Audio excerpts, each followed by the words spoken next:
آج کی اس ڈاکومنٹری کے اندر ہم بات کرنے جا رہے ہیں چارٹر آف یونائٹڈ نیشنز کے حوالے سے۔ جو یونائٹڈ نیشنز کا چارٹر ہے لاگ ایڈ کے حوالے سے یہ نہایت ہی اہم ہے۔ 5 نمبر کے جو ایم سی کیوز ہیں لاگ ایڈ کے اندر وہ اس یونائٹڈ نیشن کے چارٹر میں سے پوچھے جائیں گے۔ آئیے اس کو شروع کرتے ہیں۔ سب سے پہلے جی بیک گراؤنڈ ہے یو این او کا۔ یو این او کا قیام کیسے عمل میں لایا گیا؟ یہ شروع ہوتا ہے ورلڈ وار 1 سے۔ ورلڈ وار 1 جب اینڈ ہوئی تو دنیا کو ایک ایسے ادارے کی کمی محسوس ہوئی جس کا کام ایسی جنگوں کو مزید روکنا تھا کہ آئندہ آنے والے دنوں میں کوئی ایسی جنگ یا کوئی عالمی جنگ جو ہے وہ نہ لگ سکے۔ تو اس چیز کو پورا کرنے کے لیے لیگ آف نیشن کا قیام عمل میں لایا گیا۔ لیگ آف نیشن کا جو مقصد تھا وہ تھا دنیا کی سیکیورٹی اور باقی معاملات کو کنٹرول کرنا اور ریگولیٹ کرنا، تاکہ ورلڈ وار 1 جیسی کوئی مزید جنگ جو ہے عالمی جنگ وہ نہ لگ سکے۔ لیکن جیسے ہی دوسری جنگ شروع ہوئی، جنگ عظیم دوئم ورلڈ وار 2، تو اس صورت میں جو لیگ آف نیشن تھی جس مقصد کے لیے اس کا قیام کیا گیا تھا وہ مقصد ختم ہو گیا، کیونکہ جنگ جو ہے نہ چاہتے ہوئے بھی اور لیگ آف نیشن کی موجودگی میں بھی لگ چکی تھی۔ تو ایسی صورت میں پھر عالمی طاقتیں بیٹھیں اور انہوں نے پھر سے غور و خوض کیا کہ کوئی اب ایک ایسا ادارہ بنائیں جو اتنا پاورفل ہو کہ ہمیں جنگ عظیم سوئم کی طرف جو نہ لے جائے۔ تو ایسی صورت میں یونائٹڈ نیشنز آرگنائزیشن کا قیام عمل میں لایا گیا۔ اس کے لیے جو فائنل ڈرافٹ تھا یونائٹڈ نیشنز کا وہ سائن ہوا 25 جون 1945 کو، وہ کمپلیٹ ہوا اور اس کے اوپر سائن ہوئے۔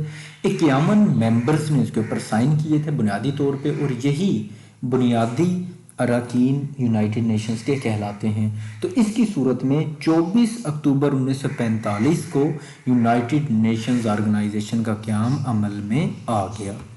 اچھا جی، جو مین پرپس تھا یونائٹڈ نیشنز کا وہ کیا تھا؟ جو مین پرپس تھا یونائٹڈ نیشنز کا وہ تھا دنیا کی سیکیورٹی اور دنیا کے پیس کو کنٹرول کرنا۔ دنیا کے اندر جتنی بھی چیزیں ہیں اس قسم کی ان کو کنٹرول کرنا، تاکہ جنگ عظیم سوئم کی جانب ہم نہ بڑھ سکیں۔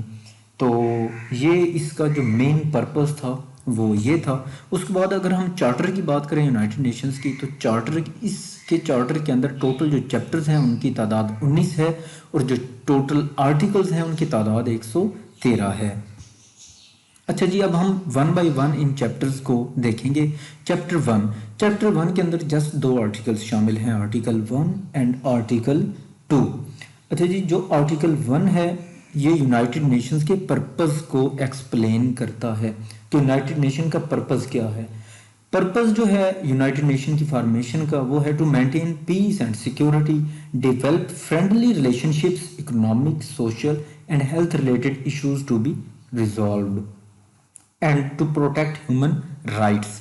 یہ ہیں جی یونائٹڈ نیشنز کا جو پرپز ہے۔ اس کے بعد جی جو آرٹیکل 2 ہے وہ پرنسپلز کو ڈسکرائب کرتا ہے یونائٹڈ نیشنز کے، اور ساتھ میں یہ ہے کہ یونائٹڈ نیشن اگر کسی ایک ملک کے اوپر کوئی پابندی لاگو کرتا ہے تو باقی ممالک بھی اس پابندی کا احترام کریں گے اور اس ملک کے ساتھ اپنے تعلقات منقطع کر دیں گے۔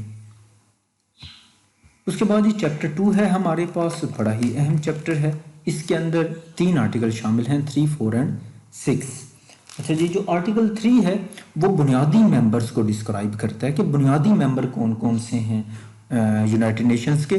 تو یونائٹڈ نیشن کے آرٹیکل 3 یہ بیان کرتا ہے کہ یونائٹڈ نیشنز کے بنیادی ممبرز وہ ہیں جنہوں نے وہ ڈیکلریشن سب سے پہلے یونائٹڈ نیشن کا سائن کیا تھا کہ یونائٹڈ نیشنز کا قیام عمل میں لانا چاہیے، اور وہ تھے تعداد میں 51 ممبر۔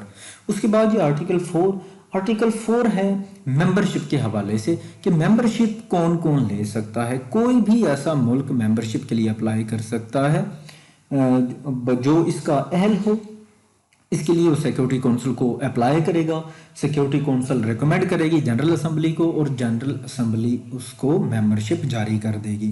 اس کے بعد یہ آرٹیکل 6 ہے ہمارے پاس کہ اگر کوئی کنٹری خلاف ورزی کرتی ہے یونائٹڈ نیشنز کے چارٹر کی